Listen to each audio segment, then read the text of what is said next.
મિત્રો ભટ્ટા રોપાઈ ગયા છે. કાલે ચાલુ વરસાદમાં રોપ્યા હતા એટલે વિડીયો બનાવી શક્યા નથી. વરસાદ સારો પડ્યો, ચાલુ વરસાદમાં રોપવાની મજા આવી. હજુ ટ્રે ખેતરમાં જ પડી છે. 2x5 માપથી 5 ફૂટ પહોળું, 2 ફૂટ 2 છોડ વચ્ચેની લંબાઈ રાખી છે. જોઈ શકો છો તમે બધા.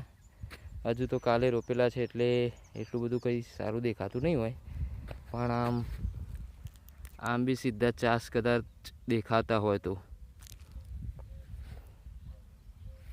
હવે ઘાસ ના ઉગે અને છોડ સારા થઈ જાય એવી ટ્રીટમેન્ટ કરીશું આપણે.